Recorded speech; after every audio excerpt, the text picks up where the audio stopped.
Kuidas sa hindaksid Anett Kontaveidi tänavust tenniseaastat senini ja mida sa ootaksid temalt Wimbledonis? Mine sa tea, naiste tennises teinekord see pall on pisut ümmargusem kui meeste omas, et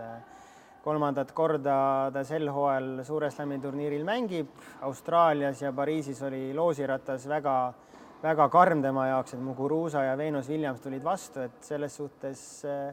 ka ju kolmandat korda Anett mängib nüüd Wimbledonis, teeb kaasa, et eelmine aasta ka Wimbledonis Azarenka vastu esimeses ringis kohe tuli kaotus, et selles suhtes kindlasti soov tal ka endal on vähemalt üks pügal või miks mitte ka rohkem kõrgemale minna, et ma ei näe üldse mitte hea õnne puhul ja hea tabeli puhul, et Anett, miks ta ei võiks korrata